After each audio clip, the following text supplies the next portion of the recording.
Hello friends, welcome to പ്രണീതാസ് അടുക്കള. എല്ലാവർക്കും സുഖമാണല്ലോ. നമ്മൾ ഇന്ന് തയ്യാറാക്കാൻ പോകുന്നത് ഒരു ബീഫ് കറിയാണ്. വളരെ എളുപ്പത്തിൽ പെട്ടെന്ന് തന്നെ തയ്യാറാക്കിയെടുക്കാം. കുക്കർ നല്ലോണം ചൂടായതിനു ശേഷം നമുക്ക് വെളിച്ചെണ്ണ ഒഴിച്ചു കൊടുക്കാം. വെളിച്ചെണ്ണയിൽ വെക്കുന്നതാണ് നല്ല ടേസ്റ്റ്.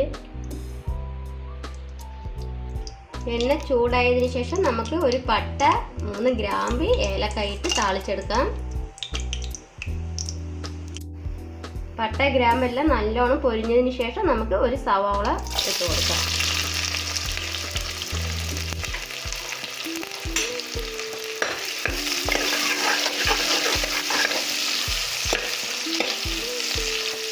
നല്ലോണം വഴറ്റിയെടുക്കാം. 2 പച്ചമുളക്,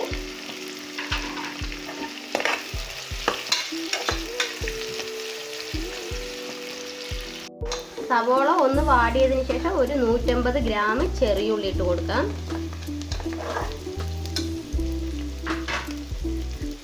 ചെറിയുള്ളിയാണ് ഏറ്റവും ടേസ്റ്റ് ആയിട്ടുള്ളത്. നല്ലോണം വാട്ടിയെടുക്കാം. ചെറിയുള്ളിയും സവോളയും പച്ചമുളകും നല്ലോണം ചുവക്കണ വരെ നമുക്ക് വാട്ടിയെടുക്കാം. ഈ സമയത്ത് നമുക്ക് 2 സ്പൂണ് വെളുത്തുള്ളി ഇഞ്ചിയും പേസ്റ്റ് ഇട്ട് കൊടുക്കാം.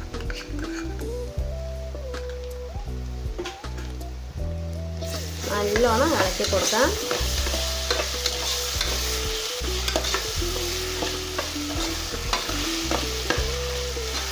വെളുത്തുള്ളി ഇഞ്ചി പേസ്റ്റ് മണം ഇപ്പോഴേ വന്നു തുടങ്ങി.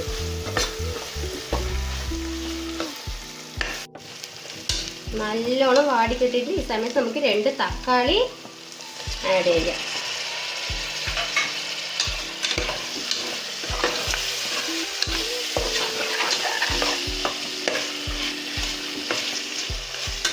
തക്കാളി നല്ലോണം ഉടഞ്ഞ് കിട്ടണം. തക്കാളി നല്ലോണം വഴറ്റിയെടുത്തിട്ടുണ്ട്. ഈ സമയത്ത് നമുക്ക് മസാല ആഡ് ചെയ്യാം. ഒരു 1/2 സ്പൂണ് മഞ്ഞൾപ്പൊടി, ഒരു 3 സ്പൂണ് മുളക് പൊടി. നല്ല ലോ ഫ്ലെയിമിൽ വെച്ചിട്ട് വേണം ചെയ്യാൻ, അല്ലെങ്കിൽ കരിഞ്ഞു പോകും. 3 സ്പൂണ് മല്ലിപ്പൊടി, അതേ അളവിൽ വേണം എടുക്കാൻ.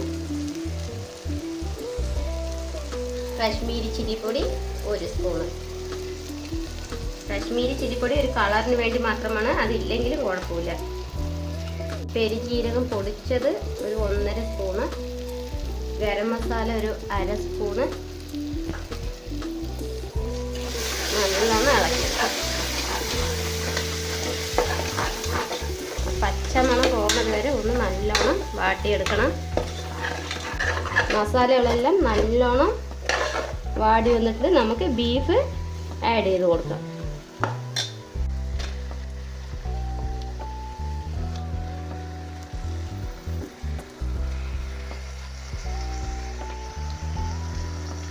നല്ലോണം ഇളക്കി കൊടുക്കാം.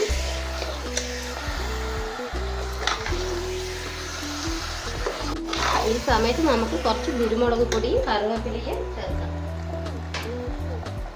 ഒരു 1/2 സ്പൂണ് കുരുമുളക് പൊടി, കുറച്ച് കറിവേപ്പില. നല്ലോണം ഇളക്കി കൊടുക്കാം.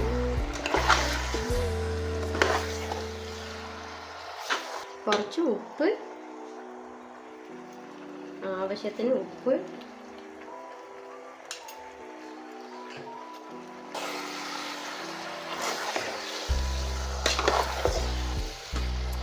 ബീഫ് കറിക്കൊക്കെ നല്ലോണം എരിവുണ്ടെങ്കിൽ നന്നായി ഉണ്ടാവുള്ളൂ. അവരവരുടെ ഇഷ്ടത്തിന് നമുക്ക് എരിവ് ചേർക്കാം. മസാലയിലെല്ലാം കൂടി ചേർന്ന് ബീഫ് ഒന്ന് യോജിച്ചെടുക്കാം.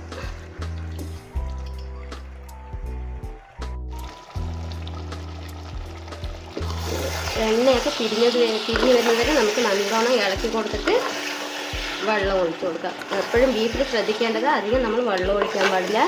വെള്ളം ഒഴിച്ച് അതിൻ്റെ ടേസ്റ്റേ മാറിപ്പോകും. ചെറിയ ചൂടുള്ള വെള്ളം കുറച്ച് ഒഴിച്ചു കൊടുക്കാം. അത് വെന്ത് വരുമ്പോൾ അതിലെ വെള്ളം. ഈ സമയത്ത് നമുക്ക് ഉപ്പും മുളകും നോക്കിയിട്ട് ഇട്ട് കൊടുക്കാവുന്നതാണ്. കുറച്ച് മല്ലിയില മേലെ ഇട്ട് കൊടുക്കാം.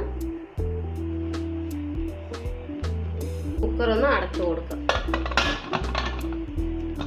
കുക്കറൊന്ന് അടച്ചു കൊടുക്കാം. ഒരു 6-7 വിസിൽ വരുന്ന വരെ നമുക്കൊന്ന് വെയിറ്റ് ചെയ്യാം.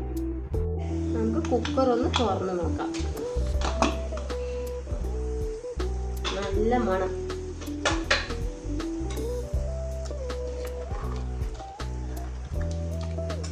നല്ല ടേസ്റ്റി ആയിട്ടുള്ള ബീഫ് കറി ആയിട്ട് നമുക്ക് ഒന്നുകൂടെ ടേസ്റ്റ് കൂട്ടാൻ വേണ്ടി തേങ്ങ ഒന്ന് വറുത്തെടുക്കാം. നമുക്ക് തേങ്ങ വറുക്കുന്നതിന് വേണ്ടിയിട്ട് ഒരു ചട്ടിയിൽ വെളിച്ചെണ്ണ ഒഴിച്ചു കൊടുക്കാം. പിന്നെ ചൂടായതിനു ശേഷം നമുക്ക് തേങ്ങ ഇട്ട് കൊടുക്കാം.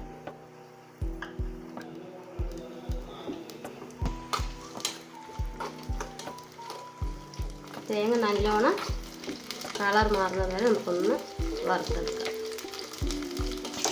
തേങ്ങ നല്ലോണം ചുവന്ന് വന്നിട്ടുണ്ട്. നമുക്ക് കുറച്ച് കറിവേപ്പില ഫ്ലെയിം ഓഫ് ചെയ്യാം.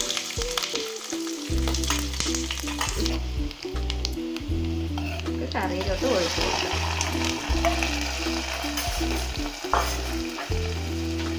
നല്ലോണം ഇളക്കിയെടുക്കാം. ആ തേങ്ങൻ്റെ മണവും നല്ല വിശപ്പും. ടേസ്റ്റി ആയിട്ടുള്ള നമ്മുടെ ബീഫ് കറി റെഡി. എല്ലാവരും ട്രൈ ചെയ്ത് നോക്കി അഭിപ്രായം പറയണേ. ഒന്ന് സബ്സ്ക്രൈബ് ചെയ്യൂ പ്ലീസ്. Tata bye bye.